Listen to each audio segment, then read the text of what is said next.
Neil MacAdam, Somerset Maugham. Captain Breddon was good-natured.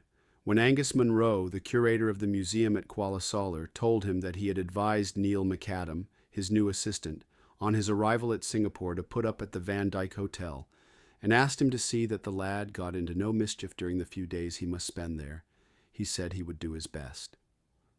Captain Breddon commanded the Sultan Ahmed, and when he was at Singapore always stayed at the Van Dyke. He had a Japanese wife and kept a room there. It was his home. When he got back after his fortnight's trip along the coast of Borneo, the Dutch manager told him that Neil had been there for 2 days. The boy was sitting in the little dusty garden of the hotel reading old numbers of the Straits Times. Captain Breddon took a look at him first and then went up. "You're MacAdam, aren't you?" Neil rose to his feet, flushed to the roots of his hair, and answered shyly, "I am." "My name's Breddon. I'm skipper of the Sultan Ahmed. You're sailing with me next Tuesday. Munro asked me to look after you. What about a stenga? I suppose you've learned what that means by now." "Thank you very much, but I don't drink." He spoke with a broad Scots accent. "I don't blame you. Drink's been the ruin of many a good man in this country." He called the Chinese boy and ordered himself a double whiskey and a small soda. "What have you been doing with yourself since you got in?" "Walking about. There's nothing much to see in Singapore. I've found plenty." Of course, the first thing he had done was to go to the museum. There was little that he had not seen at home. But the fact that those beasts and birds, those reptiles, moths, butterflies, and insects were native to the country excited him. There was one section devoted to that part of Borneo, of which Kuala Solor was the capital. And since these were the creatures that for the next 3 years would chiefly concern him, he examined them with attention. But it was outside, in the streets, that it was most thrilling, and except that he was a grave and sober young man, he would have laughed aloud with joy. Everything was new to him. He walked till he was footsore. He stood at the corner of a busy street and wondered at the long line of rickshaws and the little men between the shafts running with dogged steps. He stood on a bridge over a canal and looked at the sampans wedged up against one another like sardines in a tin. He peered into the Chinese shops in Victoria Road where so many strange things were sold. Bombay merchants, fat and exuberant, stood at their shop doors and sought to sell him silks and tinsel jewelry. He watched the Tamils, pensive and forlorn, who walked with a sinister grace, and the bearded Arabs in white skull caps, who bore themselves with scornful dignity. The sun shone upon the varied scene with a hard, acrid brilliance. He was confused.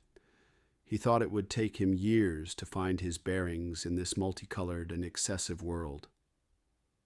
After dinner that night, Captain Breddon asked him if he would like to go round the town. "You ought to see a bit of life while you're here," he said. They stepped into rickshaws and drove to the Chinese quarter. The captain, who never drank at sea, had been making up for his abstinence during the day. He was feeling good. The rickshaws stopped at a house in a side street, and they knocked at the door.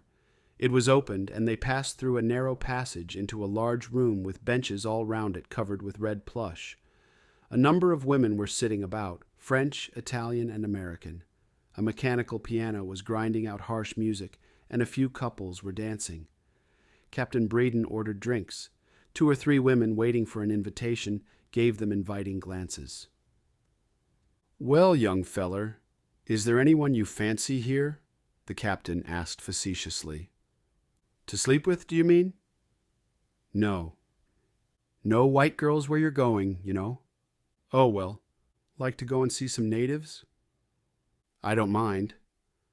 The captain paid for the drinks, and they strolled on. They went to another house. Here the girls were Chinese, small and dainty, with tiny feet and hands like flowers, and they wore suits of flowered silk.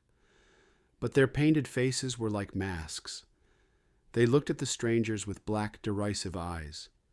They were strangely inhuman. "I brought you here because I thought you ought to see the place," said Captain Breddon, with the air of a man doing his bounden duty. "But just look-see is all. They don't like us for some reason. In some of these Chinese joints, they won't even let a white man in. Fact is, they say we stink. Funny, ain't it? They say we smell of corpses." "We?" "Give me Japs," said the captain. "They're fine. My wife's a Jap, you know. You come along with me and I'll take you to a place where they have Japanese girls, and if you don't see something you like there, I'm a Dutchman." Their rickshaws were waiting, and they stepped into them. Captain Breeden gave a direction, and the boys started off. They were led into the house by a stout, middle-aged Japanese woman, who bowed low as they entered. She took them into a neat, clean room, furnished only with mats on the floor. They sat down, and presently a little girl came in with a tray on which were 2 bowls of pale tea. With a shy bow, she handed one to each of them. The captain spoke to the middle-aged woman, and she looked at Neil and giggled. She said something to the child, who went out, and presently 4 girls tripped in. They were sweet in their kimonos, with their shining black hair artfully dressed. They were small and plump, with round faces and laughing eyes.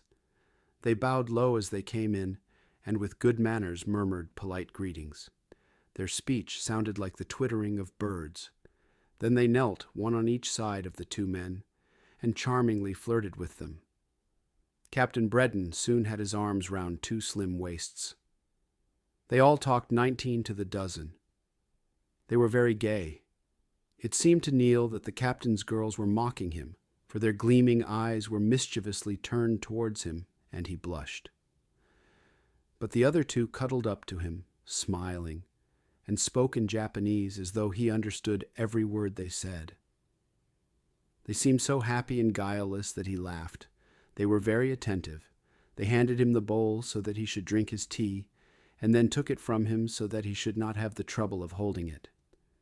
They lit his cigarette for him, and one put out a small, delicate hand to take the ash so that it should not fall on his clothes. They stroked his smooth face and looked with curiosity at his large young hands. They were as playful as kittens. "Well, which is it to be?" said the captain after a while. "Made your choice yet?" "What do you mean?" "I'll just wait and see you settled, and then I'll fix myself up." "Oh, I don't want either of them. I'm going home to bed." "Why, what's the matter?" "You're not scared, are you?" "No, I just don't fancy it. But don't let me stand in your way. I'll get back to the hotel all right." "Oh, if you're not going to do anything, I won't either. I only wanted to be matey." He spoke to the middle-aged woman, and what he said caused the girls to look at Neil with sudden surprise. She answered, and the captain shrugged his shoulders. Then one of the girls made a remark that set them all laughing. "What does she say?" asked Neil. "She's pulling your leg," replied the captain, smiling, but he gave Neil a curious look. The girl, having made them laugh once, now said something directly to Neil. He could not understand, but the mockery of her eyes made him blush and frown. He did not like to be made fun of. Then she laughed outright, and throwing her arm round his neck, lightly kissed him. "Come on, let's be going," said the captain. When they dismissed their rickshaws and walked into the hotel, Neil asked him, "What was it that girl said that made them all laugh?" "She said you were a virgin." "I don't see anything to laugh at in that," said Neil with his slow Scots accent. "Is it true?" "I suppose it is." "How old are you?" 22. "What are you waiting for?" "Till I marry." The captain was silent. At the top of the stairs he held out his hand. There was a twinkle in his eyes when he bade the lad good night, but Neil met it with a level, candid, and untroubled gaze. 3 days later they sailed. Neil was the only white passenger. When the captain was busy, he read. He was reading again Wallace's Malay Archipelago. He had read it as a boy, but now it had a new and absorbing interest for him. When the captain was at leisure, they played cribbage or sat in long chairs on the deck, smoking, and talked. Neil was the son of a country doctor, and he could not remember when he had not been interested in natural history. When he had done with school, he went to the University of Edinburgh and there took a BSc with honours. He was looking out for a job as demonstrator in biology when he chanced to see in Nature an advertisement for an assistant curator of the museum at Kuala Solor. The curator, Angus Munro, had been at Edinburgh with his uncle, a Glasgow merchant, and his uncle wrote to ask him if he would give the boy a trial. Though Neil was especially interested in entomology, he was a trained taxidermist, which the advertisement said was essential. He enclosed certificates from Neil's old teachers. He added that Neil had played football for his university. In a few weeks, a cable arrived engaging him, and a fortnight later, he sailed. "What's Mr. Munro like?" asked Neil. "Good fellow. Everybody likes him. I looked out his papers in the scientific journals. He had one in the last number of the Ibis on the Gymnothidae. I don't know anything about that. I know he's got a Russian wife. They don't like her much. I got a letter from him at Singapore saying they'd put me up for a bit till I could look round and see what I wanted to do." Now they were steaming up the river. At the mouth was a straggling fisherman's village, standing on piles in the water. On the bank grew thickly nipa palm and the tortured mangrove. Beyond stretched the dense green of the virgin forest. In the distance, darkly silhouetted against the blue sky, was the rugged outline of a mountain. Neil, his heart beating with the excitement that possessed him, devoured the scene with eager eyes. He was surprised. He knew his Conrad almost by heart, and he was expecting a land of brooding mystery. He was not prepared for the blue, milky sky.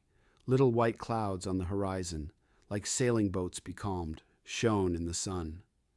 The green trees of the forest glittered in the brilliant light. Here and there, on the banks, were Malay houses with thatched roofs, and they nestled cozily among fruit trees. Natives in dugouts rowed, standing, up the river. Neil had no feeling of being shut in, nor, in that radiant morning, of gloom, but of space and freedom. The country offered him a gracious welcome. He knew he was going to be happy in it. Captain Breeden from the bridge threw a friendly glance at the lad standing below him. He had taken quite a fancy to him during the 4 days the journey had lasted. It was true he did not drink, and when you made a joke, he was as likely as not to take you seriously, but there was something very taking in his seriousness. Everything was interesting and important to him. That, of course, was why he did not find your jokes amusing. But even though he didn't see them, he laughed, because he felt you expected it. He laughed because life was grand. He was grateful for every little thing you told him. He was very polite. He never asked you to pass him anything without saying please, and always said thank you when you gave it. And he was a good-looking fellow. No one could deny that. Neil was standing with his hands on the rail, bareheaded, looking at the passing bank. He was tall, 6'2", with long, loose limbs, broad shoulders, and narrow hips. There was something charmingly coltish about him, so that you expected him at any moment to break into a caper. He had brown curly hair with a peculiar shine in it. Sometimes when the light caught it, it glittered like gold. His eyes, large and very blue, shone with good humor. They reflected his happy disposition. His nose was short and blunt, and his mouth big, his chin determined, his face was rather broad. But his most striking feature was his skin.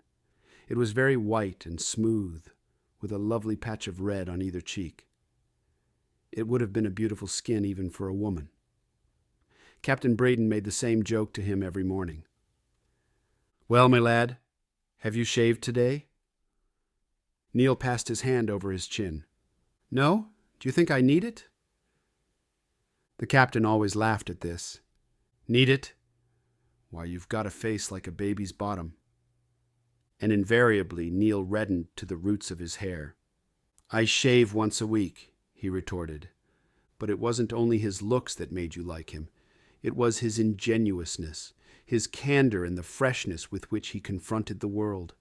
For all his intentness and the solemn way in which he took everything, and his inclination to argue upon every point that came up, there was something strangely simple in him that gave you quite an odd feeling. The captain couldn't make it out. I wonder if it's because he's never had a woman, he said to himself. Funny. I should have thought the girls never left him alone, with a complexion like that. But the Sultan Ahmed was nearing the bend, after rounding which Kuala Solor would be in sight, and the captain's reflections were interrupted by the necessities of his work. He rang down to the engine room. The ship slackened to half speed. Kuala Solor straggled along the left bank of the river, a white, neat, and trim little town, and on the right on a hill were the fort and the Sultan's palace. There was a breeze, and the Sultan's flag, at the top of a tall staff, waved bravely against the sky. They anchored in midstream.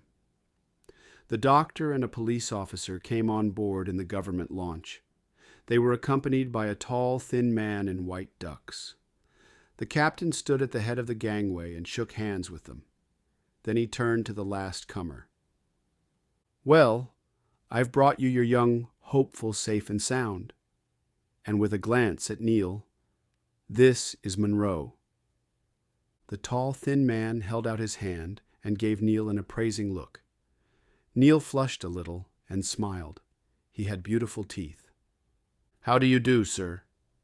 Munro did not smile with his lips, but faintly with his gray eyes. His cheeks were hollow, and he had a thin, aquiline nose and pale lips. He was deeply sunburned. His face looked tired, but his expression was very gentle, and Neil immediately felt confidence in him. The captain introduced him to the doctor and the policeman, and suggested that they should have a drink. When they sat down and the boy brought bottles of beer, Munro took off his topi. Neil saw that he had close-cropped brown hair turning gray. He was a man of 40, quiet, self-possessed in manner, with an intellectual air that distinguished him from the brisk little doctor and the heavy, swaggering police officer. "MacAdam doesn't drink," said the captain when the boy poured out 4 glasses of beer. "All the better," said Munro. "I hope you haven't been trying to lure him into evil ways." "I tried to in Singapore," returned the captain, with a twinkle in his eyes, "but there was nothing doing." When he had finished his beer, Munro turned to Neil. "Well, we'll be getting ashore, shall we?" Neil's baggage was put in charge of Munro's boy, and the 2 men got into a sampan. They landed. "Do you want to go straight up to the bungalow, or would you like to have a look round first? We've got a couple of hours before tiffin." "Couldn't we go to the museum?" said Neil. Munro's eyes smiled gently. He was pleased. Neil was shy, and Munro not by nature talkative, so they walked in silence. By the river were the native huts, and here, living their immemorial lives, dwelt the Malays. They were busy but without haste, and you were conscious of a happy, normal activity. There was a sense of the rhythm of life, of which the pattern was birth and death, love and the affairs common to mankind. They came to the bazaars, narrow streets with arcades, where the teeming Chinese, working and eating, noisily talking, as is their way, indefatigably strove with eternity. "It's not much after Singapore," said Munro, "but I always think it's rather picturesque." He spoke with an accent less broad than Neil's, but the Scots burr was there, and it put Neil at his ease. He could never quite get it out of his head that the English of English people was affected. The museum was a handsome stone building, and as they entered its portals, Munro instinctively straightened himself. The attendant at the door saluted, and Munro spoke to him in Malay, evidently explaining who Neil was, for the attendant gave him a smile and saluted again. It was cool in there in comparison with the heat without, and the light was pleasant after the glare of the street. "I'm afraid you'll be disappointed," said Munro. "We haven't got half the things we ought to have, but up to now we've been handicapped by lack of money. We've had to do the best we could, so you must make allowances." Neil stepped in like a swimmer, diving confidently into a summer sea.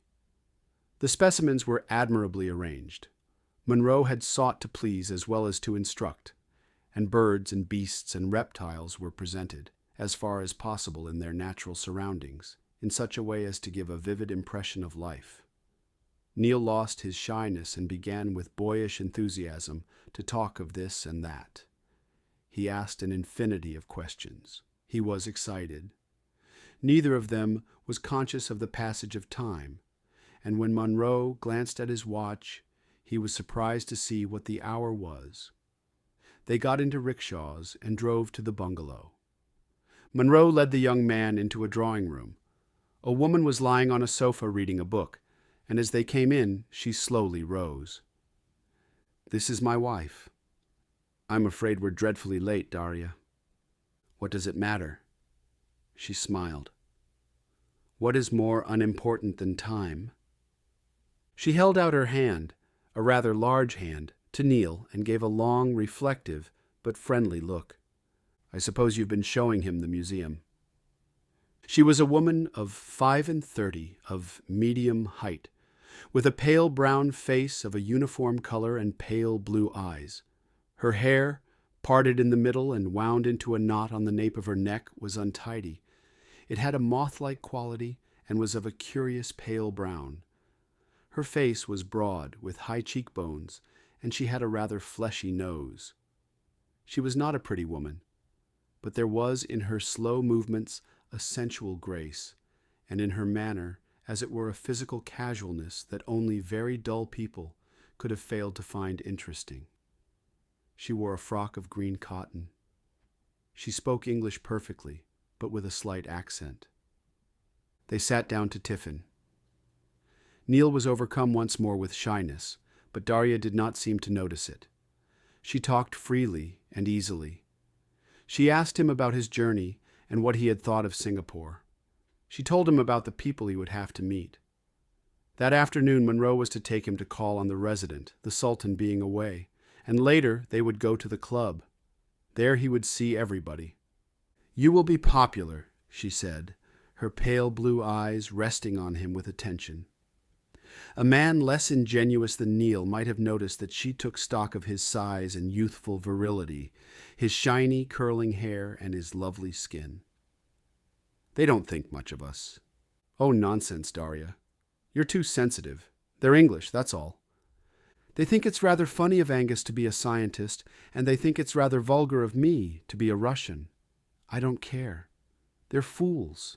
They're the most commonplace, the most narrow-minded, the most conventional people it has ever been my misfortune to live amongst. Don't put MacAdam off the moment he arrives. He'll find them kind and hospitable." "What is your first name?" she asked the boy. "Neil." "I shall call you by it. And you must call me Darya. I hate being called Mrs. Munro. It makes me feel like a minister's wife." Neil blushed. He was embarrassed that she should ask him so soon to be so familiar. She went on.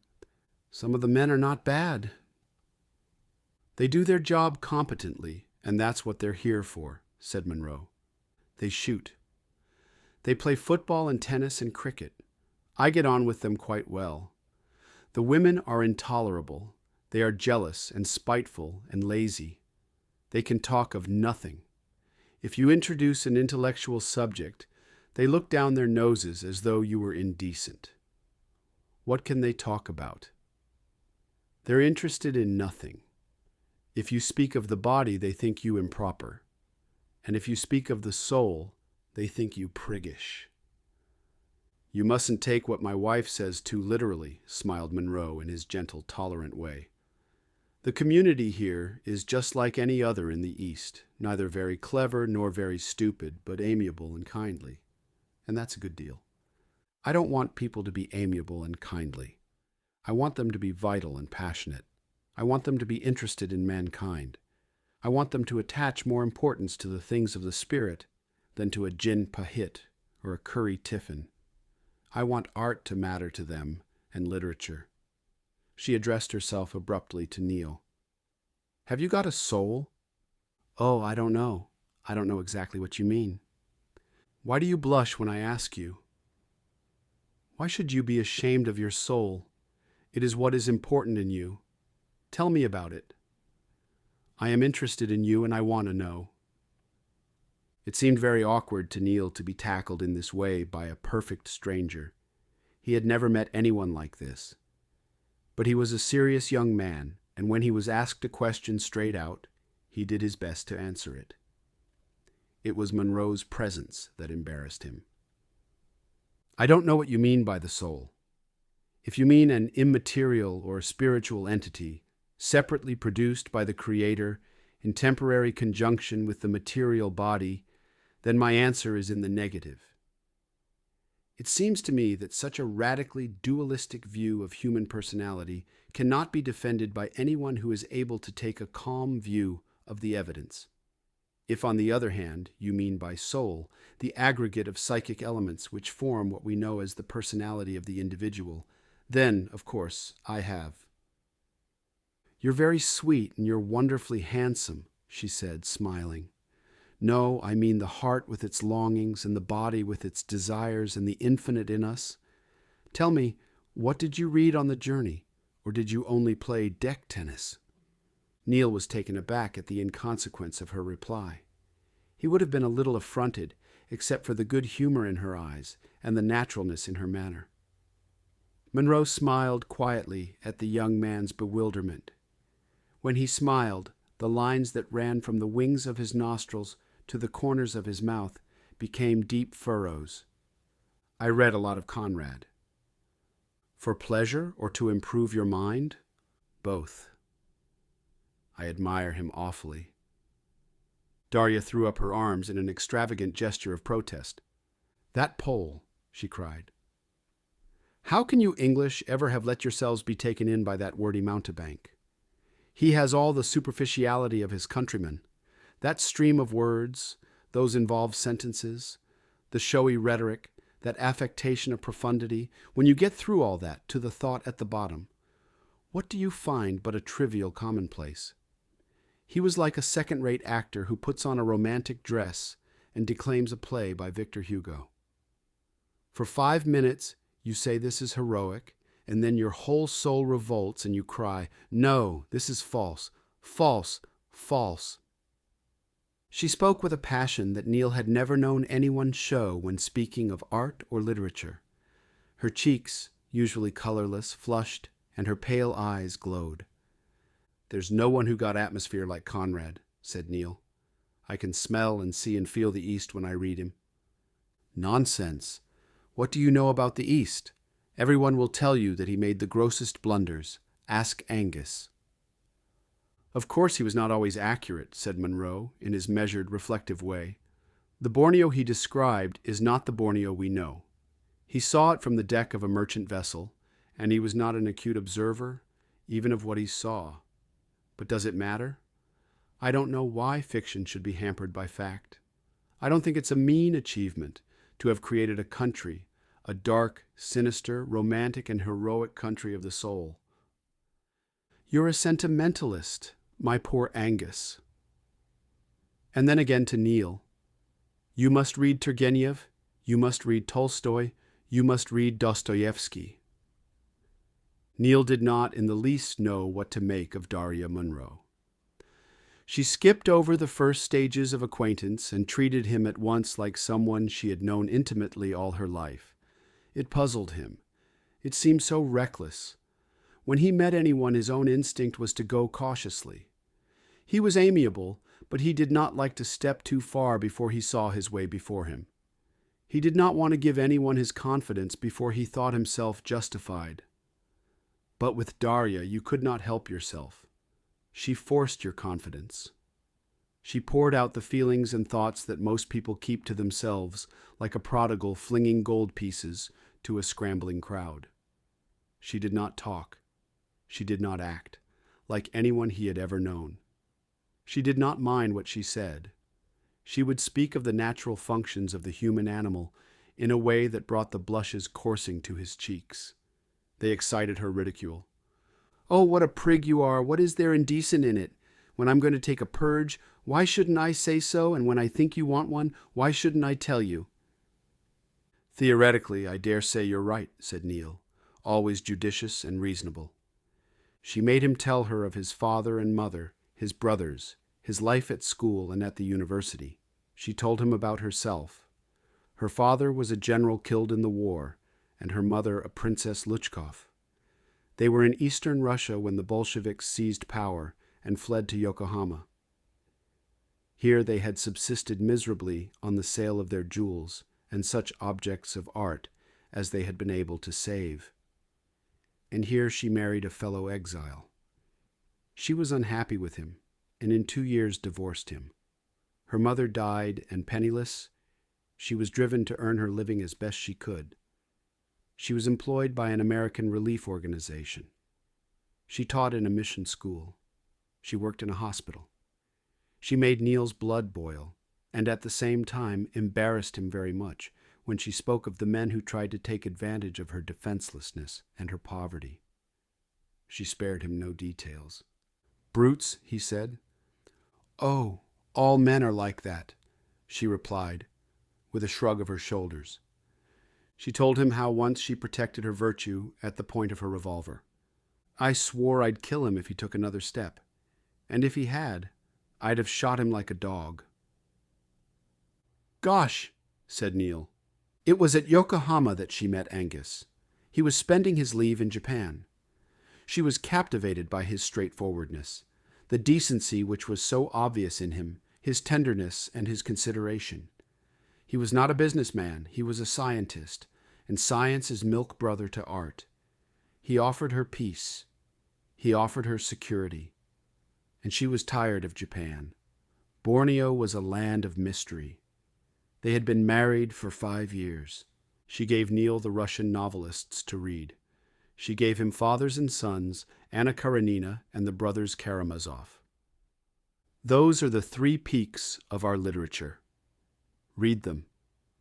They are the greatest novels the world has ever seen. Like many of her countrymen, she talked as though no other literature counted, and as though a few novels and stories, some indifferent poetry, and 6 good plays had made whatever else the world has produced negligible.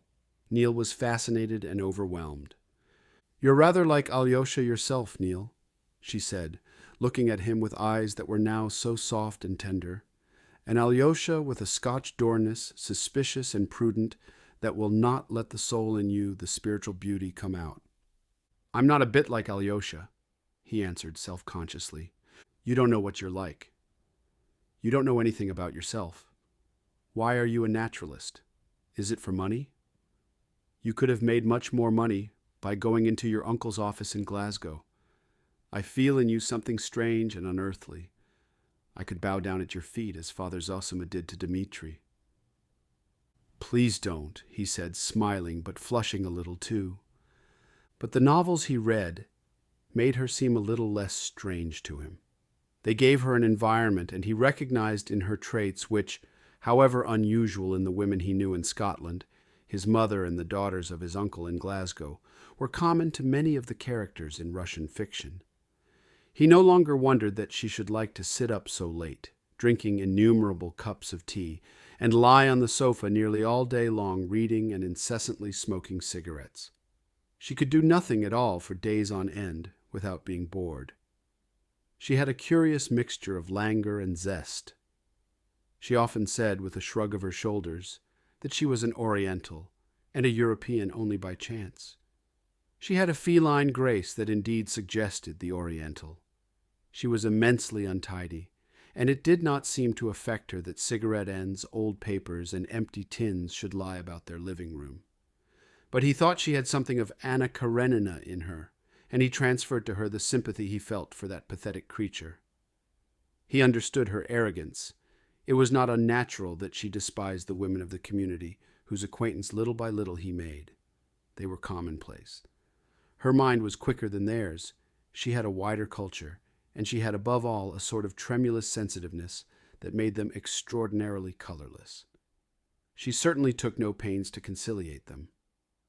Though at home she slopped about in a sarong and baju, when she and Angus went out to dinner, she dressed with a splendor that was somewhat out of place. She liked to display her ample bosom and her shapely back. She painted her cheeks and made up her eyes like an actress for the footlights. Though it made Neil angry to see the amused or outraged glances that her appearance provoked, he could not in his heart but think it a pity that she should make such an object of herself. She looked grand, of course. but if you hadn't known who she was, you would have thought she wasn't respectable. There were things about her that he could never get over. She had an enormous appetite, and it fashed him that she ate more than he and Angus together. He could never quite get used to the bluntness with which she discussed sexual matters. She took it for granted that at home and in Edinburgh he had had affairs with a host of women. She pressed him for details of his adventures. His Scotch pawkiness helped him to parry her thrusts, and he evaded her questions with native caution. She laughed at his reticence. Sometimes she shocked him. He grew accustomed to the frankness with which she admired his looks, and when she told him that he was as beautiful as a young Norse god, he did not turn a hair. Flattery fell off him like water from a duck's back. But he did not like it when she ran her hand, though large, very soft, with caressing fingers, through his curly hair, or, a smile on her lips, stroked his smoothed face. He couldn't bear being mussed about. One day she wanted a drink of tonic water, and began pouring some out in a glass that stood on the table. "That's my glass," he said quickly. "I've just been drinking out of it." "Well, what of it?" "You haven't got syphilis, have you?" "I hate drinking out of other people's glasses myself." She was funny about cigarettes, too. Once, when he hadn't been there very long, he had just lit one, when she passed and said, "I want that." She took it out of his mouth and began to smoke it. After 2 or 3 puffs, she said she did not want any more, and handed it back to him.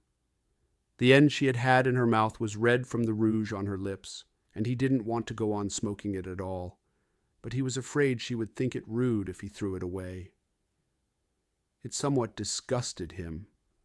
Often she would ask him for a cigarette, and when he handed it to her, say, "Oh, light it for me, will you?"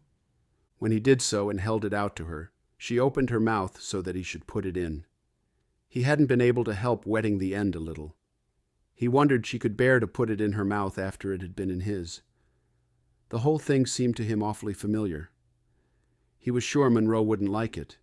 She had even done this once or twice at the club. Neil had felt himself go purple. He wished she hadn't got these rather unpleasant habits, but he supposed they were Russian, and one couldn't deny that she was wonderfully good company. Her conversation was very stimulating. It was like champagne, which Neil had tasted once and thought wretched stuff. Metaphorically speaking, there was nothing she couldn't talk about. She didn't talk like a man. With a man you generally knew what he would say next, but with her you never did.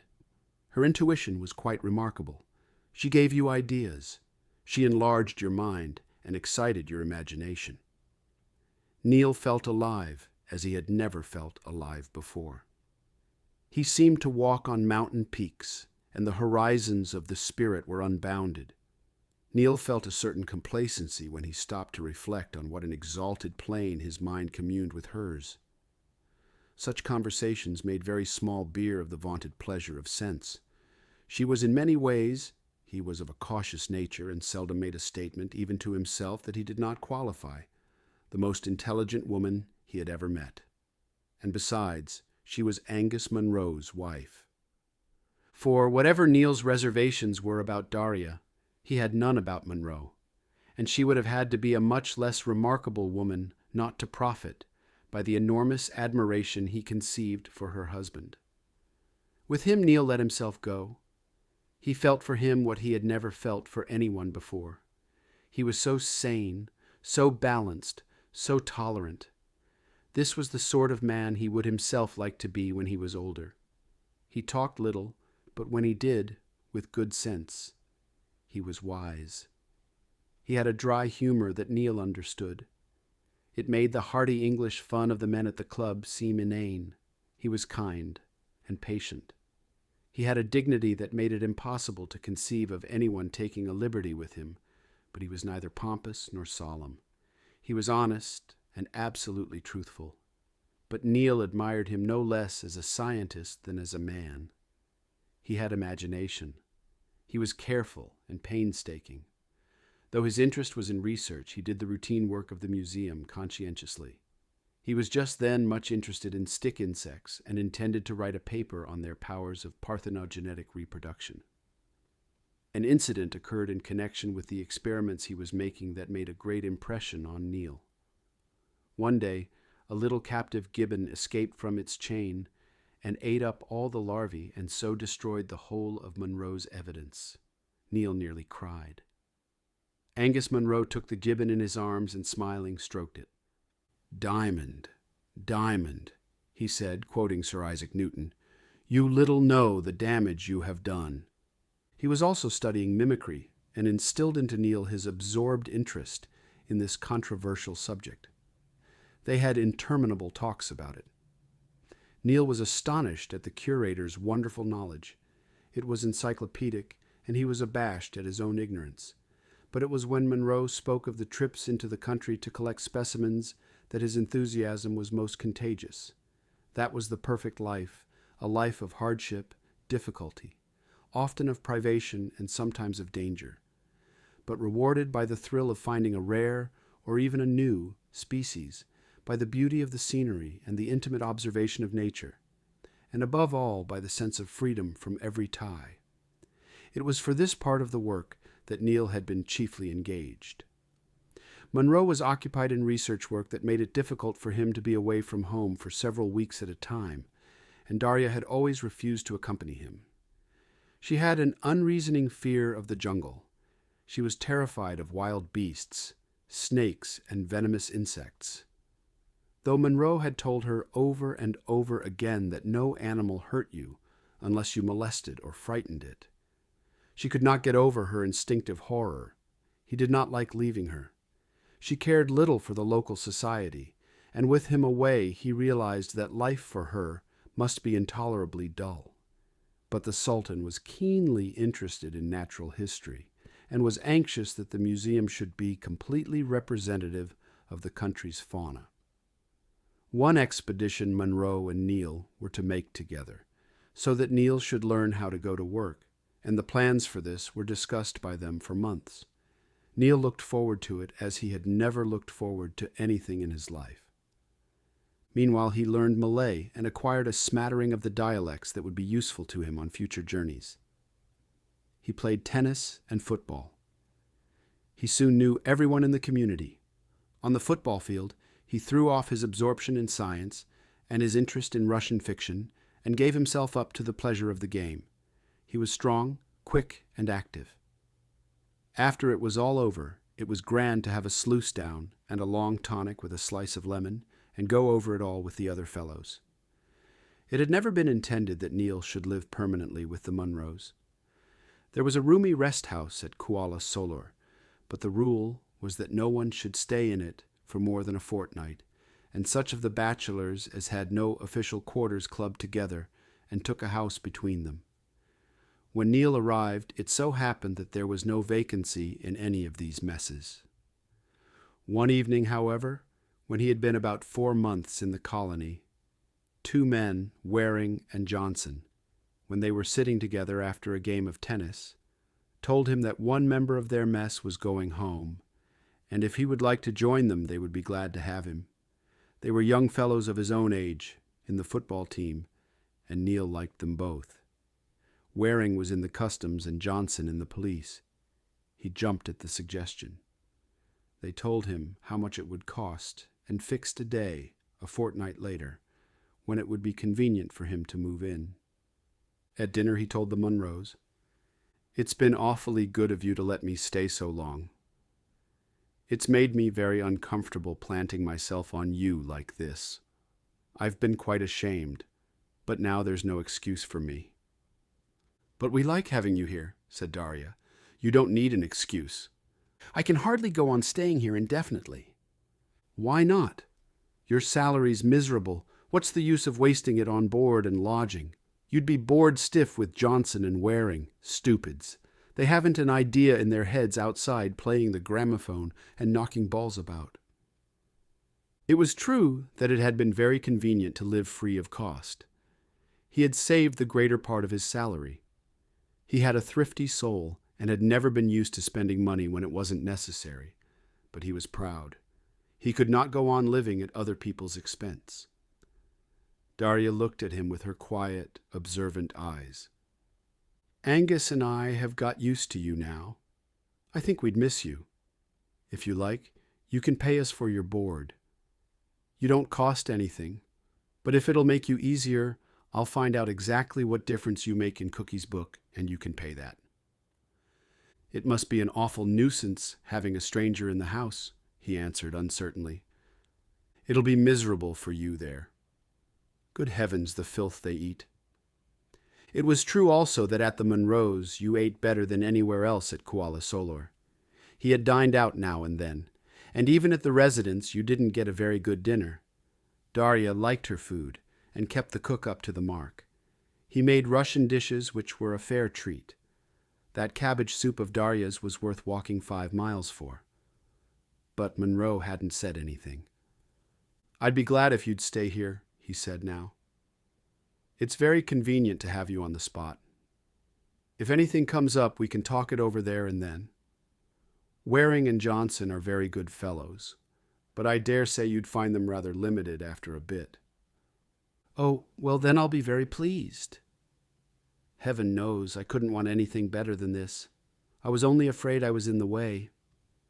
Next day, it was raining cats and dogs, and it was impossible to play tennis or football. But towards 6, Neil put on a mackintosh and went to the club. It was empty, but for the resident, who was sitting in an armchair reading The Fortnightly. His name was Trevelyan, and he claimed to be related to the friend of Byron. He was a tall, fat man with close-cropped white hair and the large red face of a comic actor. He was fond of amateur theatricals and specialized in cynical dukes and facetious butlers. He was a bachelor, but generally supposed to be fond of the girls, and he liked his gin pahit before dinner. He owed his position to the Sultan's friendship. He was a slack, complacent man, a great talker, not very fond of work, who wanted everything to go smoothly and no one to give trouble. Though not considered especially competent, he was popular in the community because he was easygoing and hospitable, and he certainly made life more comfortable than if he had been energetic and efficient. He nodded to Neil. Well, young fellow, how are bugs today? Feeling the weather, sir, said Neil gravely. Hi. In a few minutes, Waring, Johnson, and another man called Bishop came in. He was in the civil service. Neil did not play bridge, so Bishop went up to the resident. Would you care to make a 4th, sir? He asked him. There's nobody much in the club today. The resident gave the others a glance. All right. I'll just finish this article and join you. Cut for me and deal. I shall only be 5 minutes. Neil went up to the 3 men. Oh, I say, Waring, thanks awfully, but I can't move over to you after all. The Munros have asked me to stay on with them for good. A broad smile broke on Waring's face. Fancy that. It's awfully nice of them, isn't it? They made rather a point of it. I couldn't very well refuse. What did I tell you? Said Bishop. I don't blame the boy, said Waring. There was something in their manner that Neil did not like. They seemed to be amused. He flushed. What the hell are you talking about? He cried. Oh, come off it, said Bishop. We know our Darya. You're not the first good-looking young fellow she's had a romp with, and you won't be the last. The words were hardly out of his mouth before Neil's clenched fist shot out like a flash. He hit Bishop on the face, and he fell heavily to the floor. Johnson sprang at Neil and seized him round the middle, for he was beside himself. Let me go, he shouted. If he doesn't withdraw, that I'll kill him. The resident, startled by the commotion, looked up and rose to his feet. He walked heavily towards them. What's this? What's this? What the hell are you boys playing at? They were taken aback. They had forgotten him. He was their master. Johnson let go of Neil, and Bishop picked himself up. The resident, a frown on his face, spoke to Neil sharply. What's the meaning of this? Did you hit Bishop? Yes, sir. Why? He made a foul suggestion, reflecting on a woman's honor, said Neil very haughtily, and still white with rage. The resident's eyes twinkled, but he kept a grave face. What woman? I refuse to answer, said Neil, throwing back his head and drawing himself up to his full imposing height. It would have been more effective if the resident hadn't been a good 2 inches taller and very much stouter. "Don't be a damned young fool." "Darya Munro," said Johnson. "What did you say, Bishop?" "I forget the exact words I used. I said she'd hopped into bed with a good many young chaps here, and I suppose she hadn't missed the chance of doing the same with MacAdam." It was a most offensive suggestion. "Will you be so good as to apologize and shake hands, both of you?" "I've had a hell of a biff, sir. My eye's going to look like the devil. I'm damned if I apologize for telling the truth." "You're old enough to know that the fact that your statement is true only makes it more offensive. And as far as your eye is concerned, I'm told that a raw beefsteak is very efficacious in these circumstances, though I put my desire that you should apologize in the form of a request out of politeness. It is in point of fact an order." There was a moment's silence. The resident looked bland. "I apologize for what I said, sir," Bishop said sulkily. "Now then, MacAdam." "I'm sorry I hit him, sir. I apologize too." "Shake hand?" The two young men solemnly did so. "I shouldn't like this to go any further. It wouldn't be very nice for Munro, whom I think we all like. Can I count on you all holding your tongues?" They nodded. "Now be off with you. You stay, MacAdam. I want to have a few words with you." When the two of them were left alone, the resident sat down and lit himself a cheroot. He offered one to Neil, but he only smoked cigarettes. "You're a very violent young man," said the resident with a smile. "I don't like my officers to make scenes in a public place like this. Mrs. Munro is a great friend of mine. She's been kindness itself to me. I won't hear a word said against her." "Then I'm afraid you'll have your job cut out for you if you stay here much longer." Neil was silent for a moment. He stood, tall and slim, before the resident, and his grave young face was guileless. He flung back his head defiantly. His emotion made him speak in broader Scots, even than usual. "I've lived with the Munros for 4 months, and I give you my word of honor that so far as I am concerned, there is not an iota of truth in what that beast said. Mrs. Munro has never treated me with anything that you could call undue familiarity. She's never by word or deed given me the smallest hint that she had an improper idea in her head. She's been like a mother to me or an elder sister." The resident watched him with ironical eyes. "I'm very glad to hear it. That's the best thing I've heard about her for a long time." "You believe me, sir, don't you?" "Of course. Perhaps you've reformed her." He called out, "Boy, bring me a gin pahit," and then to Neil, "That'll do. You can go now if you want to. But no more fighting, mind you, or you'll get the order of the boot." When Neil walked back to the Munros' bungalow, the rain had stopped, and the velvet sky was bright with stars. In the garden, the fireflies were flitting here and there. From the earth rose a scented warmth, and you felt that if you stopped, you would hear the growth of that luxuriant vegetation. A white flower of the night gave forth an overwhelming perfume. In the veranda, Munro was typing some notes, and Darya, lying at full length on a long chair, was reading. The lamp behind her lit her smoky hair so that it shone like an aureole. She looked up at Neil and, putting down her book, smiled. Her smile was very friendly. "Where have you been, Neil?" "At the club. Anybody there?" The scene was so cozy and domestic, Darya's manner so peaceful and quietly assured, that it was impossible not to be touched. The two of them there, each occupied with his own concerns, seemed so united, their intimacy so natural, that no one could have conceived that we were not perfectly happy in one another. Neil did not believe a single word of what Bishop had said, and the resident had hinted. It was incredible. After all, he knew that what they had suspected of him was untrue, so what reason was there to think that the rest was any truer? They had dirty minds, all those people. Because they were a lot of swine, they thought everyone else as bad as they were. His knuckle hurt him a little. He was glad he had hit Bishop. He wished he knew who had started that filthy story. He'd wring his neck. But now Munro fixed a date for the expedition that they had so much discussed, and in his careful way began to make preparations so that, at the last moment, nothing should be forgotten. The plan was to go as far up the river as possible, and then make their way through the jungle and hunt for specimens on the little-known Mount Hightam. They expected to be away 2 months.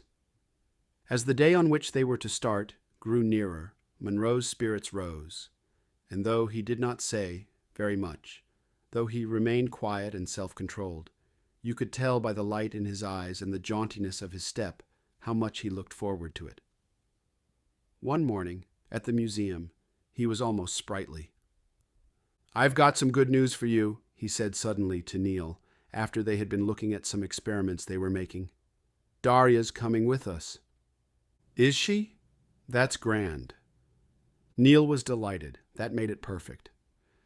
"It's the first time I've ever been able to induce her to accompany me. I told her she'd enjoy it, but she would never listen to me. Queer cattle, women. I'd given it up and never thought of asking her to come this time, and suddenly, last night, out of a blue sky, she said she'd like to." "I'm awfully glad," said Neil. "I didn't much like the idea of leaving her by herself so long. Now we can stay just as long as we want to."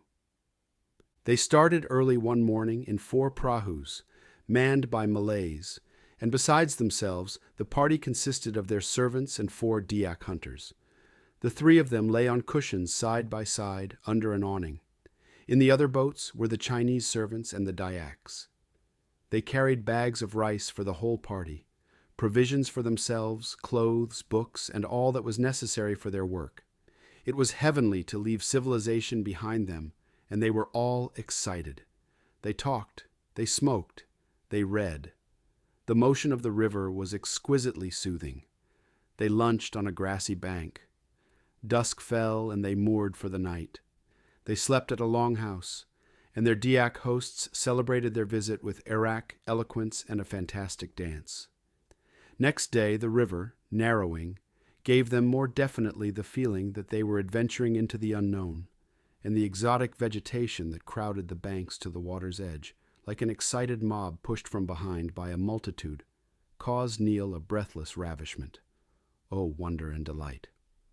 On the 3rd day, because the water was shallower and the stream more rapid, they changed into lighter boats, and soon it grew so strong that the boatmen could paddle no longer, and they poled against the current with powerful and magnificent gestures.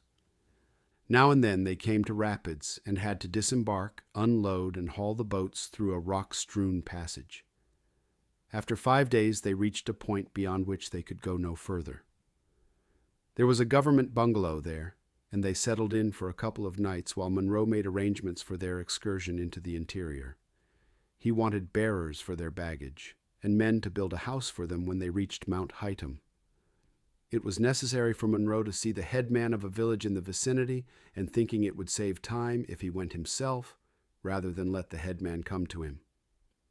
The day after they arrived, he set out at dawn with a guide and a couple of Dyaks.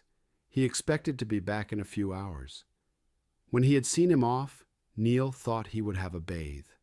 There was a pool a little way from the bungalow, and the water was so clear that you saw every grain of the sandy bottom.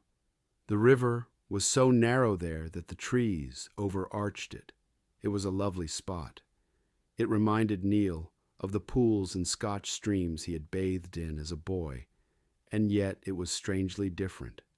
It had an air of romance, a feeling of virgin nature that filled him with sensations that he found hard to analyze. He tried, of course, but older heads than his have found it difficult to anatomize happiness. A kingfisher was sitting on an overhanging branch, and its vivid blue was reflected as bluely in the crystal stream. It flew away with a flashing glitter of jeweled wings when Neil, slipping off his sarong and baju, scrambled down into the water. It was fresh without being cold. He splashed and tumbled about. He enjoyed the movement of his strong limbs. He floated and looked at the blue sky peeping through the leaves and the sun that here and there gilded the water. Suddenly he heard a voice. "How white your body is, Neil." With a gasp he let himself sink, and turning round saw Darya standing on the bank, I say, I haven't got any clothes on. So I saw. It's much nicer bathing without. Wait a minute, I'll come in. It looks lovely. She also was wearing a sarong and a baju. He turned away his head quickly, for he saw that she was taking them off. He heard her splash into the water. He gave 2 or 3 strokes, in order that she should have room to swim about at a good distance from him, but she swam up to him. "Isn't the feel of the water on one's body lovely?" she said. She laughed, and opening her hand splashed water in his face. He was so embarrassed he did not know which way to look. In that limpid water it was impossible not to see that she was stark naked. It was not so bad now, but he could not help thinking how difficult it would be to get out. She seemed to be having a grand time. "I don't care if I do get my hair wet," she said. She turned over on her back, and with strong strokes swam round the pool. When she wanted to get out, he thought, the best thing would be if he turned his back, and when she was dressed she could go, and he would get out later. She seemed quite unconscious of the awkwardness of the situation. He was vexed with her. It really was rather tactless to behave like that. She kept on talking to him just as if they were on dry land and properly dressed. She even called his attention to herself. "Does my hair look awful? It's so fine it gets like rat tails when it's wet. Hold me under the shoulders a moment while I try to screw it up." "Oh, it's all right," he said. "You'd better leave it now." "I'm getting frightfully hungry," she said presently. "What about breakfast?" "If you'll get out first and put on your things, I'll follow you in a minute." "All right." She swam the 2 strokes needed to bring her to the side, and he modestly looked away so that he should not see her get out nude from the water. "I can't get up," she cried. "You'll have to help me." It had been easy enough to get in, but the bank overhung the water, and one had to lift oneself up by the branch of a tree. "I can't. I haven't got a stitch of clothing on." "I know that. Don't be so Scotch. Get up on the bank and give me a hand." There was no help for it. Neil swung himself up and pulled her after him. She had left her sarong beside his. She took it up unconcernedly and began to dry herself with it. There was nothing for him but to do the same, but for decency's sake he turned his back on her. "You really have a most lovely skin," she said. "It's as smooth and white as a woman's. It's funny on such a manly, virile figure, and you haven't got a hair on your chest." Neil wrapped the sarong round him and slipped his arms into the baju. "Are you ready?" She had porridge for breakfast, and eggs and bacon, cold meat and marmalade. Neil was a trifle sulky. She was really almost too Russian. It was stupid of her to behave like that. Of course, there was no harm in it, but it was just that sort of thing that made people think the things they did about her. The worst of it was that you couldn't give her a hint. She'd only laugh at you. But the fact was that if any of those men at Kuala Solor had seen them bathing like that together, stark naked, nothing would have persuaded them that something improper hadn't happened. In his judicious way, Neil admitted to himself that you could hardly blame them. It was too bad of her. She had no right to put a fellow in such a position. He had felt such a fool, and say what you liked, it was indecent. Next morning, having seen their carriers on the way, a long procession in single file, each man carrying his load in a creel on his back, with their servants, guides, and hunters, they started to walk. The path ran over the foothills of the mountain, through scrub and tall grass, and now and then they came to narrow streams which they crossed by rickety bridges of bamboo. The sun beat on them fiercely. In the afternoon they reached the shade of a bamboo forest, grateful after the glare, and the bamboos in their slender elegance rose to incredible heights, and the green light was like the light under the sea. At last they reached the primeval forest, huge trees swathed in luxuriant creepers, an inextricable tangle, and awe descended upon them. They cut their way through the undergrowth. They walked in twilight, and only now and then caught through the dense foliage above them a glimpse of sunshine. They saw neither man nor beast, for the denizens of the jungle are shy and at the first sound of footsteps vanish from sight. They heard birds up high in the tall trees, but saw none save the twittering sunbirds that flew in the underwoods and delicately coquetted with the wildflowers. They halted for the night. The carriers made a floor of branches, and on this spread waterproof sheets. The Chinese cook made them their dinner, and then they turned in. It was the first night Neil had ever spent in the jungle, and he could not sleep. The darkness was profound. The noise was deafening of innumerable insects, but like the roar of traffic in a great city, it was so constant that in a little while it was like an impenetrable silence. And when on a sudden he heard the shriek of a monkey seized by a snake, or the scream of a night bird, he nearly jumped out of his skin. He had a mysterious sensation that all around creatures were watching them. Over there, beyond the campfires, savage warfare was waged, and they three on their bed of branches were defenseless and alone in face of the horror of nature. By his side, Munro was breathing quietly in his deep sleep. "Are you awake, Neil?" Darya whispered. "Yes. Is anything the matter?" "I'm terrified." "It's all right. There's nothing to be afraid of. The silence is so awful. I wish I hadn't come." She lit a cigarette. Neil, having at last dozed off, was awakened by the hammering of a woodpecker, and its complacent laugh as it flew from one tree to another seemed to mock the sluggards. A hurried breakfast, and the caravan started. The gibbons swung from branch to branch, gathering in the dawn dew from the leaves, and their strange cry was like the call of a bird. The light had driven away Darya's fears, and notwithstanding a sleepless night, she was alert and gay. They continued to climb. In the afternoon they reached the spot that the guides had told them would be a good camping place, and here Munro decided to build a house.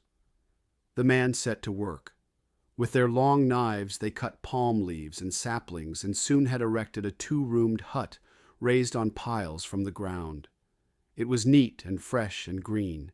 It smelt good. The Munros, he from old habit, she because she had for years wandered about the world and had a cat-like knack of making herself comfortable wherever she went, were at home anywhere. In a day they had arranged everything and settled down. Their routine was invariable. Every morning early Neil and Munro started out separately, collecting. The afternoon was devoted to pinning insects in boxes, placing butterflies between sheets of paper, and skinning birds. When dusk came, they caught moths. Darya busied herself with the hut and the servants, sewed and read, and smoked innumerable cigarettes. The days passed very pleasantly, monotonous, but eventful. Neil was enraptured. He explored the mountain in all directions. One day, to his pride, he found a new species of stick insect. Munro named it Cuniculina macadami. This was fame. Neil, at 22, realized that he had not lived in vain. But another day he only just escaped being bitten by a viper. Owing to its green color, he had not seen it, and was only saved from lurching against it by the Dayak hunter who was with him. They killed it, and brought it back to camp. Darya shuddered at the sight of it. She had a terror of the wild creatures of the jungle that was almost hysterical. She would never go more than a few yards from the camp for fear of being lost. "Has Angus ever told you how he was lost?" she asked Neil one evening when they were sitting quietly together after dinner. "It wasn't a very pleasant experience," he smiled. "Tell him, Angus." He hesitated a little. It was not a thing he liked to recall. "It was some years ago. I'd gone out with my butterfly net, and I'd been very lucky. I'd got several rare specimens that I'd been looking for a long time. After a while, I thought I was getting hungry, so I turned back. I walked for some time, and it struck me I'd come a good deal farther than I knew. Suddenly I caught sight of an empty matchbox. I'd thrown it away when I started to come back. I'd been walking in a circle and was exactly where I was an hour before. I was not pleased. But I had a look round and set off again. It was fearfully hot, and I was simply dripping with sweat. I knew more or less the direction the camp was in, and I looked about for traces of my passage to see if I'd come that way. I thought I found one or two and went on hopefully. I was frightfully thirsty. I walked on, picking my way over snags and trailing plants, and suddenly I knew I was lost. I couldn't have gone so far in the right direction without hitting the camp. I can tell you I was startled. I knew I must keep my head, so I sat down and thought the situation over. I was tortured by thirst. It was long past midday, and in 3 or 4 hours it would be dark. I didn't like the idea of spending a night in the jungle at all. The only thing I could think of was to try and find a stream. If I followed its course, it would eventually bring me to a larger stream and sooner or later to the river. But of course it might take a couple of days. I cursed myself for being such a fool, but there was nothing better to do, and I began walking. At all events, if I found a stream, I should be able to get a drink. I couldn't find a trickle of water anywhere, not the smallest brook that might lead to something like a stream. I began to be alarmed. I saw myself wandering on till at last I fell exhausted. I knew there was a lot of game in the forest, and if I came upon a rhino, I was done for. The maddening thing was, I knew I couldn't be more than 10 miles from my camp. I forced myself to keep my head. The day was waning, and in the depths of the jungle, it was growing dark already. If I'd brought a gun, I could have fired it. In the camp, they must have realized I was lost and would be looking for me. The undergrowth was so thick that I couldn't see 6 feet into it, and presently, I don't know if it was nerves or not, I had the sensation that some animal was walking stealthily beside me. I stopped, and it stopped too. I went on, and it went on. I couldn't see it. I could see no movement in the undergrowth. I didn't even hear the breaking of a twig or the brushing of a body through leaves, but I knew how silently those beasts could move, and I was positive something was stalking me. My heart beat so violently against my ribs that I thought it would break. I was scared out of my wits. It was only by the exercise of all the self-control I had that I prevented myself from breaking into a run. I knew if I did that I was lost. I should be tripped up before I had gone 20 yards by a tangled root, and when I was down it would spring on me. And if I started to run, God knew where I should get to, and I had to husband my strength. I felt very like crying, and that intolerable thirst. I've never been so frightened in my life. Believe me, if I'd had a revolver, I think I'd have blown my brains out. It was so awful I just wanted to finish with it. I was so exhausted I could hardly stagger. If I had an enemy who'd done me a deadly injury, I wouldn't wish him the agony I endured then. Suddenly I heard 2 shots. My heart stood still. They were looking for me. Then I did lose my head. I ran in the direction of the sound, screaming at the top of my voice. I fell. I picked myself up again. I ran on. I shouted till I thought my lungs would burst. There was another shot, nearer. I shouted again. I heard answering shouts. There was a scramble of men in the undergrowth. In a minute I was surrounded by Dayak hunters. They wrung and kissed my hands. They laughed and cried. I very nearly cried too. I was down and out, but they gave me a drink. We were only 3 miles from the camp. It was pitch dark when we got back. By God, it was a near thing. A convulsive shudder passed through Darya. Believe me, I don't want to be lost in the jungle again. What would have happened if you hadn't been found? I can tell you, I should have gone mad. If I hadn't been stung by a snake or attacked by a rhino, I should have gone on blindly till I fell exhausted. I should have starved to death. I should have died of thirst.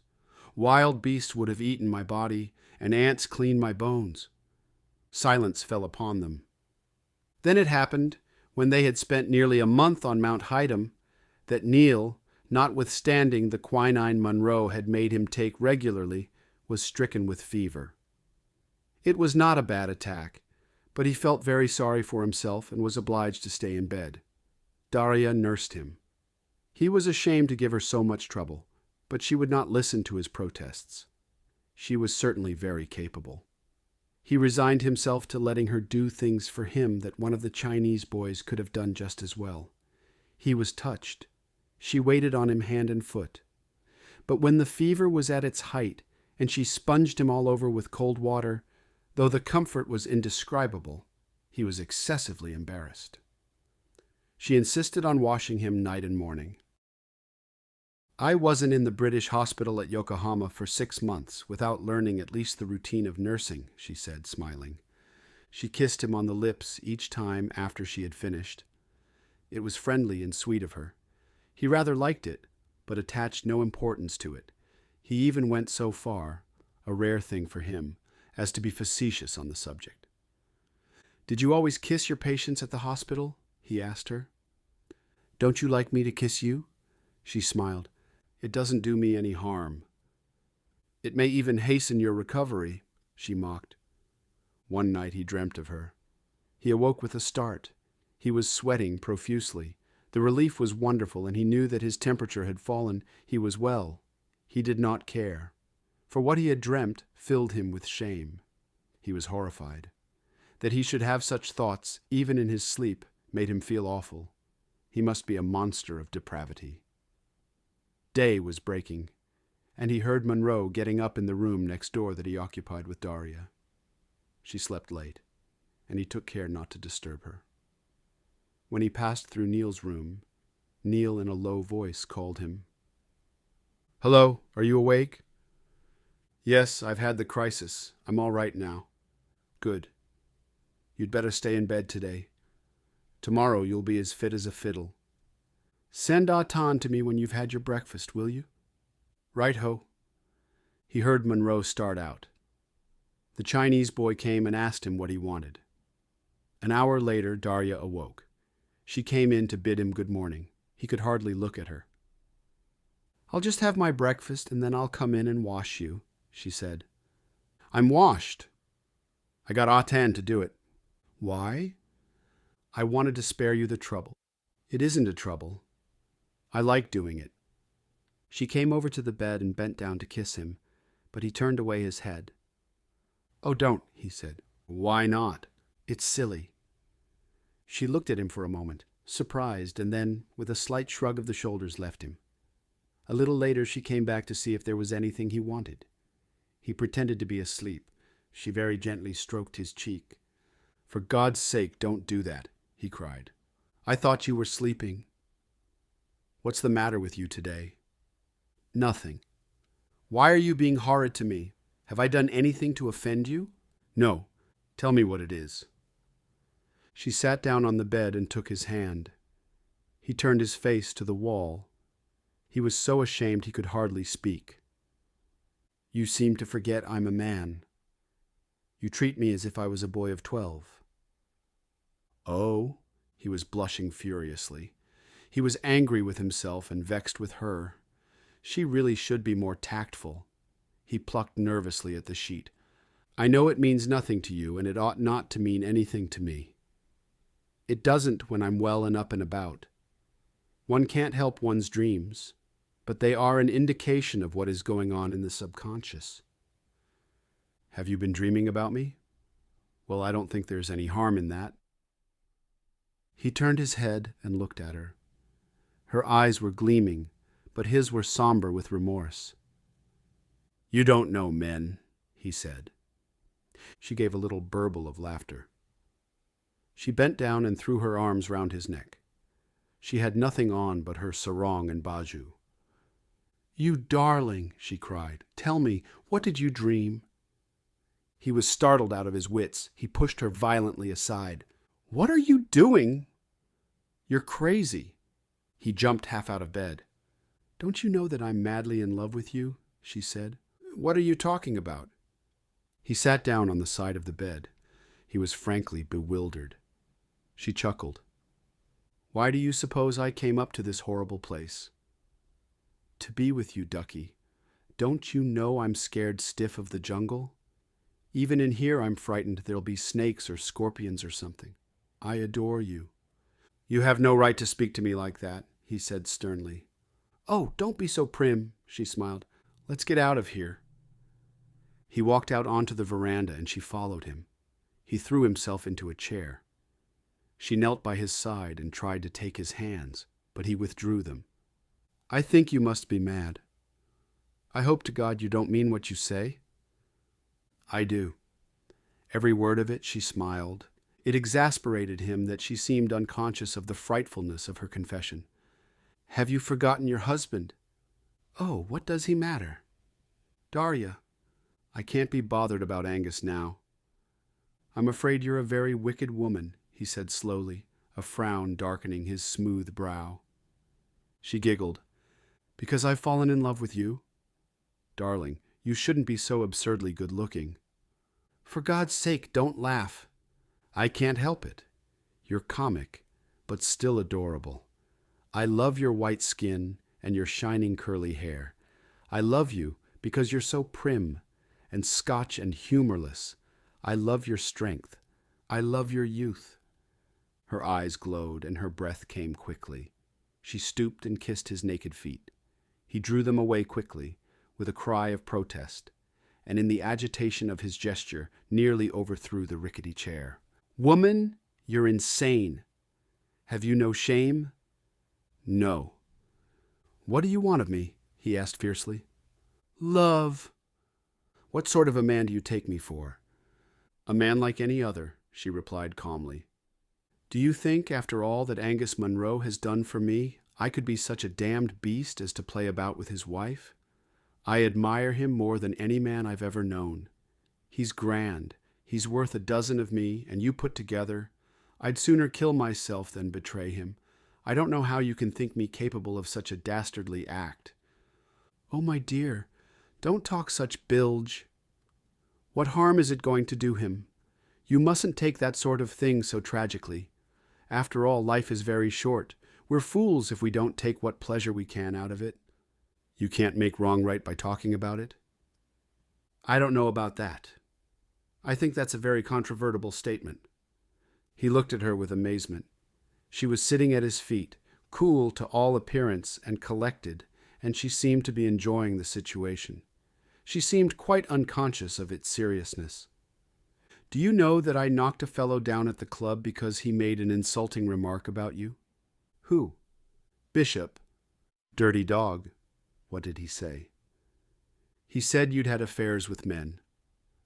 "I don't know why people won't mind their own business.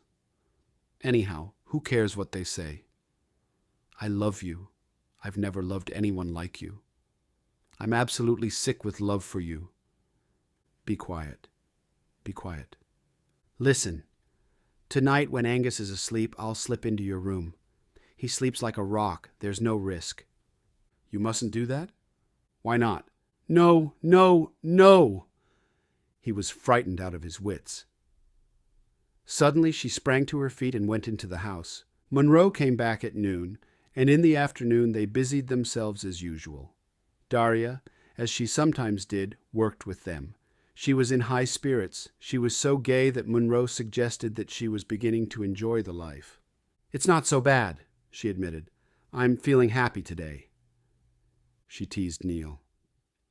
She seemed not to notice that he was silent and kept his eyes averted from her. "Neil's very quiet," said Munro. "I suppose you're feeling a bit weak still." "No, I just don't feel very talkative." He was harassed. He was convinced that Darya was capable of anything. He remembered the hysterical frenzy of Nastasia Philippovna in The Idiot, and felt that she too could behave with that unfortunate lack of balance. He had seen her more than once fly into a temper with one of the Chinese servants, and he knew how completely she could lose her self-control. Resistance only exasperated her. If she did not immediately get what she wanted, she would go almost insane with rage. Fortunately, she lost interest in a thing with the same suddenness with which she hankered for it, and if you could distract her attention for a minute, she forgot all about it. It was in such situations that Neil had most admired Munro's tact. He had often been slyly amused to see with what a pawky and yet tender cunning he appeased her feminine tantrums.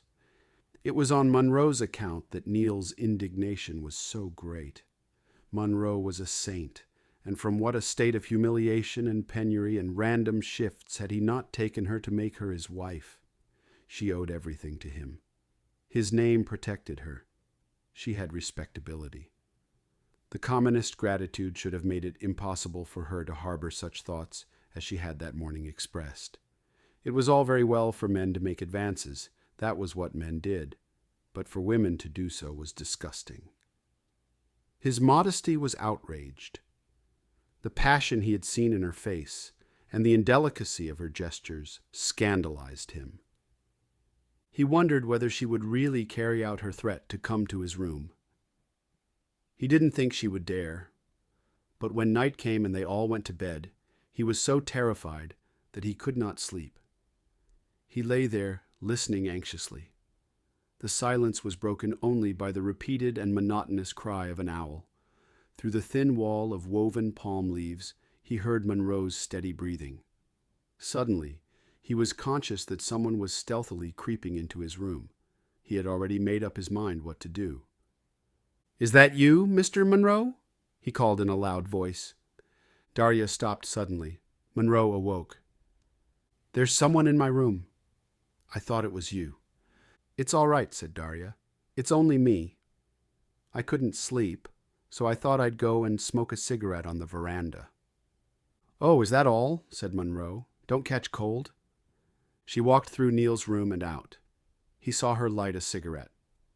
Presently she went back and he heard her get into bed. He did not see her next morning, for he started out collecting before she was up, and he took care not to get in till he was pretty sure Munro also would be back. He avoided being alone with her till it was dark, and Munro went down for a few minutes to arrange the moth traps. "Why did you wake Angus last night?" she said in a low, angry whisper. He shrugged his shoulders and, going on with his work, did not answer. "Were you frightened?" "I have a certain sense of decency." "Oh, don't be such a prig. I'd rather be a prig than a dirty swine." "I hate you." "Then leave me alone." She did not answer, but with her open hand smartly slapped his face. He flushed but did not speak. Munro returned, and they pretended to be intent on whatever they were doing. For the next few days, Darya, except at mealtimes and in the evenings, never spoke to Neil. Without prearrangement, they exerted themselves to conceal from Munro that their relations were strained. But the effort with which Darya roused herself from a brooding silence would have been obvious to anyone more suspicious than Angus, and sometimes she could not help herself from being a trifle sharp with Neil. She chaffed him, but in her chaff was a sting. She knew how to wound and caught him on the raw, but he took care not to let her see it. He had an inkling that the good humor he affected infuriated her. Then, one day, when Neil came back from collecting, though he had delayed till the last possible minute before tiffin, he was surprised to find that Munro had not yet returned. Darya was lying on a mattress on the veranda, sipping a gin pahit and smoking. She did not speak to him when he passed through to wash. In a minute the Chinese boy came into his room and told him that tiffin was ready. He walked out. "Where's Mr. Munro?" he asked. "He's not coming," said Darya. "He sent a message to say that the place he's at is so good he won't come down till night." Munro had set out that morning for the summit of the mountain. The lower levels had yielded poor results in the way of mammals, and Munro's idea was, if he could find a good place higher up, with a supply of water, to transfer the camp. Neil and Darya ate their meal in silence. After they had finished, he went into the house and came out again with his topee and his collecting gear. It was unusual for him to go out in the afternoon. "Where are you going?" she asked abruptly. "Out." "Why?" "I don't feel tired. I've got nothing much else to do this afternoon." Suddenly she burst into tears. "How can you be so unkind to me?" she sobbed. "Oh, it is cruel to treat me like this." He looked down at her from his great height, his handsome, somewhat stolid face bearing a harassed look. "What have I done? You've been beastly to me. Bad as I am, I haven't deserved to suffer like this. I've done everything in the world for you. Tell me one single little thing I could do that I haven't done gladly. I'm so terribly unhappy." He moved on his feet uneasily. It was horrible to hear her say that. He loathed and feared her. But he had still the respect for her that he had always felt, not only because she was a woman, but because she was Angus Munro's wife. She wept uncontrollably. Fortunately, the Diak hunters had gone that morning with Munro. There was no one about the camp but the 3 Chinese servants, and they, after tiffin, were asleep in their own quarters 50 yards away. They were alone. "I don't want to make you unhappy. It's all so silly. It's absurd of a woman like you to fall in love with a fellow like me. It makes me look such a fool. Haven't you got any self-control?" "Oh, God, self-control. I mean, if you really cared for me, you couldn't want me to be such a cad. Doesn't it mean anything to you that your husband trusts us implicitly? The mere fact of his leaving us alone like this puts us on our honor. He's a man who would never hurt a fly. I should never respect myself again if I betrayed his confidence." She looked up suddenly. "What makes you think he would never hurt a fly? Why, all those bottles and cases are full of the harmless animals he's killed." "In the interests of science. That's quite another thing." "Oh, you fool, you fool." "Well, if I am a fool, I can't help it. Why do you bother about me? Do you think I wanted to fall in love with you? You ought to be ashamed of yourself." "Ashamed? How stupid. My God, what have I done that I should eat my heart out for such a pretentious ass? You talk about what you've done for me. What has Munro done for you?" "Munro bores me to death. I'm sick of him, sick to death of him." "Then I'm not the first?" Ever since her amazing avowal, he had been tortured by the suspicion that what those men at Kuala Solor had said of her was true. He had refused to believe a word of it, and even now he could not bring himself to think that she could be such a monster of depravity. It was frightful to think that Angus Munro, so trusting and tender, should have lived in a fool's paradise. She could not be as bad as that. But she misunderstood him. She smiled through her tears. "Of course not. How can you be so silly? Oh, darling, don't be so desperately serious. I love you." Then it was true. He had sought to persuade himself that what she felt for him was exceptional, a madness that together they could contend with and vanquish. But she was simply promiscuous. "Aren't you afraid Munro will find out?" She was not crying anymore. She adored talking about herself, and she had a feeling that she was inveigling Neil into a new interest in her. "I sometimes wonder if he doesn't know, if not with his mind, then with his heart. He's got the intuition of a woman and a woman's sensitiveness. Sometimes I've been certain he suspected, and in his anguish I've sensed a strange spiritual exaltation. I've wondered if in his pain he didn't find an infinitely subtle pleasure. There are souls, you know, that feel a voluptuous joy in laceration." "How horrible!" Neil had no patience with these conceits. "The only excuse for you is that you're insane." She was now much more sure of herself. She gave him a bold look. "Don't you think I'm attractive?" "A good many men have. You must have had dozens of women in Scotland who weren't so well made as I am." She looked down at her shapely, sensual figure with calm pride. "I've never had a woman," he said gravely. "Why not?" She was so surprised that she sprang to her feet. He shrugged his shoulders. He could not bring himself to tell her how disgusting the idea of such a thing was to him, and how vile he had thought the haphazard amours of his fellow students at Edinburgh. He took a mystical joy in his purity. Love was sacred. The sexual act horrified him. Its excuse was the procreation of children and its sanctification marriage. But Darya, her whole body rigid, stared at him, panting, and suddenly, with a sobbing cry in which there was exultation and at the same time wild desire, she flung herself on her knees and, seizing his hand, passionately kissed it. "Alyosha!" she gasped. "Alyosha!" And then, crying and laughing, she crumpled up in a heap at his feet. Strange, hardly human sounds issued from her throat, and convulsive tremors passed through her body so that you would have thought she was receiving one electric shock after another. Neil did not know if it was an attack of hysteria or an epileptic fit. "Stop it!" he cried. "Stop it!" He took her up in his strong arms and laid her in the chair, but when he tried to leave her, she would not let him. She flung her arms round his neck and held him. She covered his face with kisses. He struggled. He turned his face away. He put his hand between her face and his to protect himself. Suddenly she dug her teeth into it. The pain was so great that, without thinking, he gave her a great swinging blow. "You devil!" he cried. His violent gesture had forced her to release him. He held his hand and looked at it. She had caught him by the fleshy part on the side, and it was bleeding. Her eyes blazed.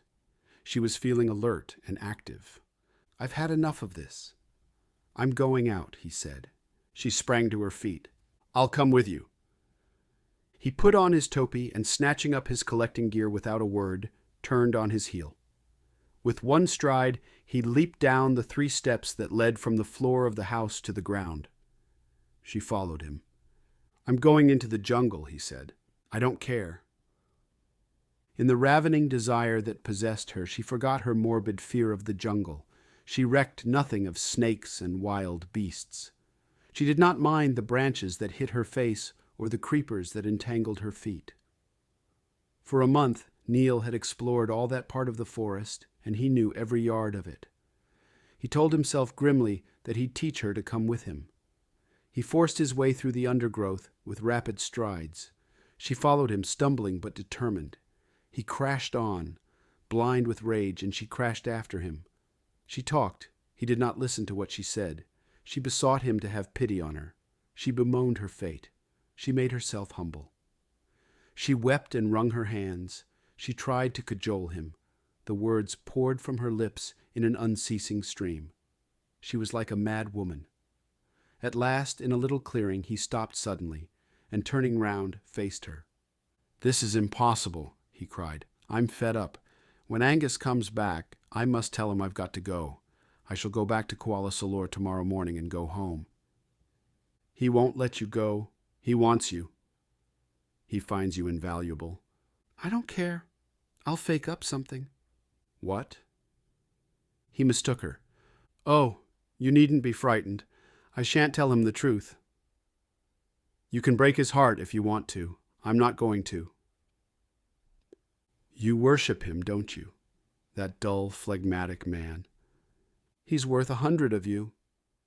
"It would be rather funny if I told him you'd gone because I wouldn't yield to your advances." He gave a slight start and looked at her to see if she was serious. "Don't be such a fool. You don't think he'd believe that, do you? He knows it would never occur to me." "Don't be too sure." She had spoken carelessly, with no particular intention other than to continue the argument, but she saw that he was frightened, and some instinct of cruelty made her press the advantage. "Do you expect mercy from me? You've humiliated me beyond endurance. You've treated me like dirt. I swear that if you make any suggestion of going, I shall go straight to Angus and say that you took advantage of his absence to try and assault me." "I can deny it. After all, it's only your word against mine." "Yes, but my word'll count. I can prove what I say." "What do you mean?" "I bruise easily. I can show him the bruise where you struck me. And look at your hand." He turned and gave it a sudden glance. "How did those teeth marks get there?" He stared at her stupidly. He had gone quite pale. How could he explain that bruise and that scar? If he was forced to in self-defense, he could tell the truth, but was it likely that Angus would believe it? He worshipped Darya. He would take her word against anyone's. What monstrous ingratitude it would seem for all Munro's kindness, and what treachery in return for so much confidence. He would think him a filthy skunk, and from his standpoint with justice. That was what shattered him, the thought that Munro, for whom he would willingly have laid down his life, should think ill of him. He was so unhappy that tears, unmanly tears that he hated, came to his eyes. Darya saw that he was broken. She exulted. She was paying him back for the misery he had made her suffer. She held him now. He was in her power. She savored her triumph, and in the midst of her anguish laughed in her heart because he was such a fool. At that moment she did not know whether she loved or despised him. "Now will you be good?" she said. He gave a sob and blindly, with a sudden instinct of escape from that abominable woman, took to his heels and ran as hard as he could. He plunged through the jungle like a wounded animal, not looking where he was going, till he was out of breath. Then, panting, he stopped. He took out his handkerchief and wiped away the sweat that was pouring into his eyes and blinding him. He was exhausted, and he sat down to rest. "I must take care I don't get lost," he said to himself. That was the least of his troubles, but all the same he was glad that he had a pocket compass, and he knew in which direction he must go. He heaved a deep sigh and rose wearily to his feet. He started walking. He watched his way, and with another part of his mind, miserably asked himself what he should do. He was convinced that Darya would do what she had threatened. They were to be another 3 weeks in that accursed place. He dared not go. He dared not stay. His mind was in a whirl. The only thing was to get back to camp and think it out quietly. In about a quarter of an hour he came to a spot that he recognized. In an hour he was back. He flung himself miserably into a chair. And it was Angus who filled his thoughts. His heart bled for him. Neil saw now all sorts of things that before had been dark to him. They were revealed to him in a flash of bitter insight.